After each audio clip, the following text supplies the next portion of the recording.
ஈரியுணர்வும் எரித்தேலும் கொண்ட மெய் என்பர்களே வணக்கம். என்ன அன்புகள நல்லா இருக்கீங்களா? நிச்சயம் நல்லா இருப்பீங்க. நல்லதே நடக்கும். இன்னைக்கு ஒரு முக்கியமான காணொளி பார்க்க போறோங்க. ஒரு முக்கியமான ஜீவ சமாதி பத்தி பார்க்க போறோம். சேலம் மாவட்டத்தில் இருக்க பெத்தநாயக்கன்பாளையம்.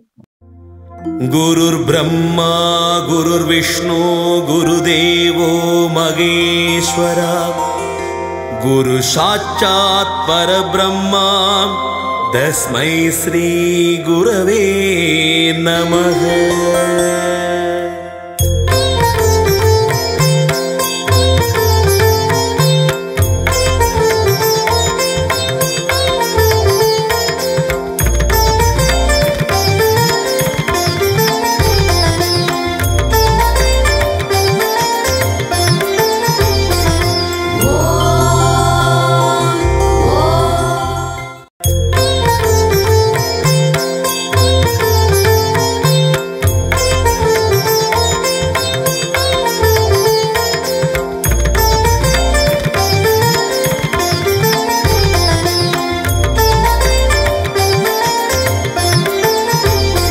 சேலம் மாவட்டம் ஆத்தூர் தாலுக்கால பெத்தநாயக்கன்பாளையம் ஒரு ஊர். இந்த ஊரை நீங்கள் ஆல்ரெடி கேள்விப்பட்டிருப்பீங்க.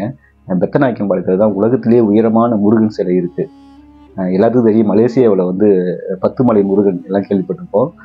அதை தாண்டி உயரமான சிலை முத்துமலை, பெத்தநாயக்கன்பாளையத்தில் முத்துமலை முருகன் சிலை இருக்குது. இந்த பெத்தநாயக்கன்பாளையம் அருகே தான் நம்ம பார்க்க போகிற இந்த ஜீவசமாதி இருக்குங்க. தலவாய்ப்பட்டி அப்படின்னு ஒரு முக்கியமான ஊருங்க. இந்த ஊரில் தான் சன்னியாசி வரத சுவாமிகள் அப்படிங்கிற ஒரு மிகப்பெரிய மகான் நிர்வாண கோலத்தில் ஜீவசமாதியை ஐக்கியமாக இருக்குங்க. அந்த அதிஷ்டானத்தை பற்றியும் அந்த ஜீவசமாதியை பற்றி தான் நம்ம விரிவாக பார்க்கலாம். தலவாய்ப்பட்டி கிராமத்தில் குபேரமலை அப்படி ஒரு மலை இருக்குங்க.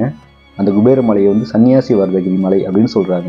இந்த மலை பல்வேறு சிறப்பு அம்சங்கள் இருக்குங்க. ஒரு ஆன்மீக சூட்சுமான மலை தான் சன்னியாசி வரத மலை. இந்த மலையில் ரொம்ப பன்னெடுங்காலம் பெண்களே ஏற மாட்டாங்க. பெண்களே கால்படாத மலைன்னு இந்த மலையை சொல்லலாம். ஆண்கள் மட்டும்தான் மேலே ஏறுவாங்க. அந்த மலை உச்சியில் சன்னியாசி வரத பெருமாளுக்கு ஒரு கம்பம் அமைக்கப்பட்டு அதில் அந்த கம்பத்தில் விளக்கேற்றி படையிலிட்டு ஆண்கள் மட்டும் வழிபட்டு வருவாங்க. வாரந்தோறும் சனிக்கிழமை வழிபாடு பண்ணிட்டு வருவாங்க. ஆண்கள் மட்டுமே ஏறி வழிபட்டு வர ஒரு ஆண்களுக்கான மலை இதுங்க. இந்த மலை குபேரமலை அப்படின்னு சொல்லுவாங்க. சன்னியாசி வரதகிரி மலைன்னு சொல்லுவாங்க. இந்த மலையடிவாரத்தில் தான் தலவாய்ப்பட்டி கிராமம் இருக்கு.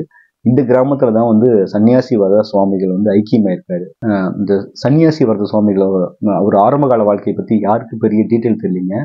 தெரிஞ்ச வரைக்கும் சில பெரியவங்க சொல்லியிருக்காங்க. அவர் சிதம்பரம் பக்கத்துல எலவடி அப்படிங்கிற ஒரு கிராமத்தை சேர்ந்தவரா. அந்த கிராமத்துல தான் பிறந்து வளர்ந்துருக்காருங்க. பள்ளி படிப்பு படிச்சதெல்லாம் அந்த கிராமம் தான். சன்னியாசி வரத சுவாமிகள் அவர் பேர் மன்னார் சுவாமிகள், அதாவது மன்னார் அப்படின்னு சொல்லியிருக்காங்க.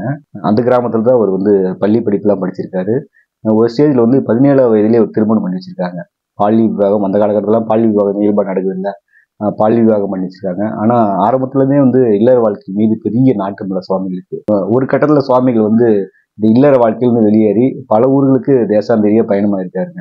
அப்படி சேர்ந்த இடம் தான் சுவாமிகள் சேலம் மாவட்டத்தில் இருக்க அந்த சன்னியாசி வரத மலைக்கு சுவாமிகள் அங்கிருந்து வந்திருக்காருங்க. அங்கிருந்து பல காலம் இந்த மலையில தியானம் பண்ணியிருக்காரு. ஒரு தீராத ஆன்மீக தேடல இருந்திருக்காருங்க.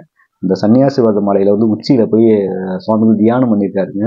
அங்கதான் அற்புத ஜோதி ஆண்டவரோட அந்த ஒளி ரூப தரிசனம் கிடைச்சிருக்கு. அந்த தரிசனம் கிடைஞ்சு அந்த சுவாமிகள் மலை விட்டு கீழே இறங்கி அப்படியே ரோட்டில் நடந்து போறாராம். கிராமத்துக்குள்ள போறாராம். முன்னோக்கி பார்க்கறதுக்கு ஆள் தோற்றம், அந்த முகம் எல்லாமே வேற மாதிரி இருக்கான். உடனே மக்கள் அப்படியே சாஸ்தாகவும் காலில் வந்துட்டாங்க சுவாமிகளோட காலில். எங்க கிராமத்துல இருங்க சுவாமி, நாங்கள் உங்களை பார்த்துக்கிறோம் அப்படின்னு சுவாமிகளை தலவாய்ப்பட்டி கிராம மக்கள் அங்கேயே தங்க வச்சு பார்த்துருக்காங்க.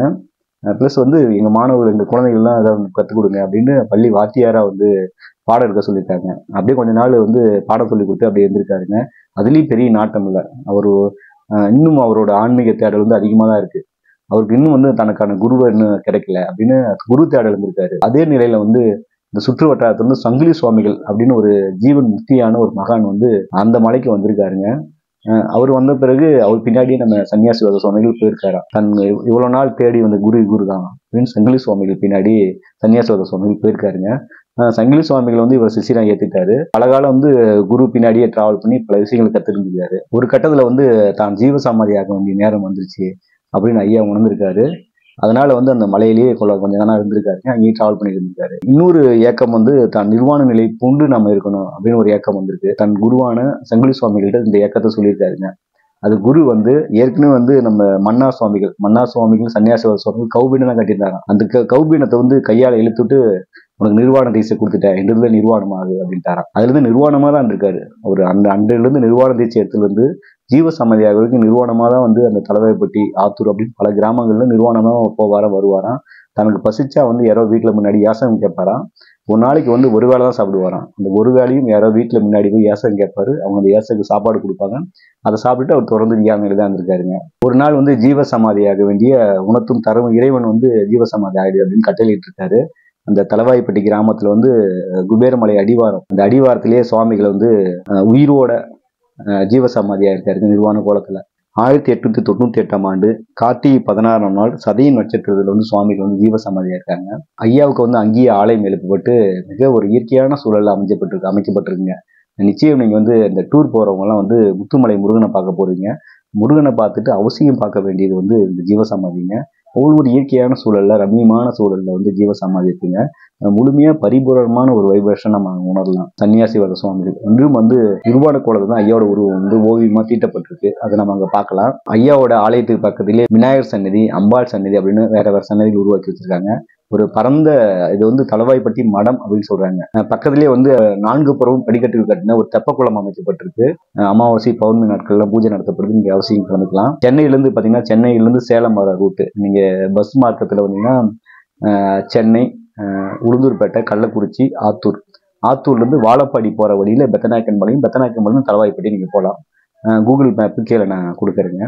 அவசியம் நீங்க தரிசனம் பண்ண வேண்டிய ஜீவசமாதி வந்து சன்னியாசி வரதகிரி சுவாமிகள். இந்த மடத்துல இந்த இதுல என்ன சிறப்பு அப்படின்னா, சன்னியாசி வரத மலை மேல வந்து ஆண்கள் மட்டும் மேலே ஏறி வழிபடுவார் சொல்றாங்களே. எப்படி வந்து நீங்க திருப்பதி போனா லட்டு வாங்கிட்டு வரீங்களோ, பழனி போனா பஞ்சாமிர்தம் வந்து பிரசாதமா கொடுக்குறாங்களோ, இந்த மலைக்கும் இந்த சுவாமிகளுக்கு வந்து திருக்கோடி மாவு அப்படின்னு ஒரு மாவை வந்து வழிபடுறாங்க. ஆண்கள் மட்டுமே செஞ்சு வழிபடுறாங்க.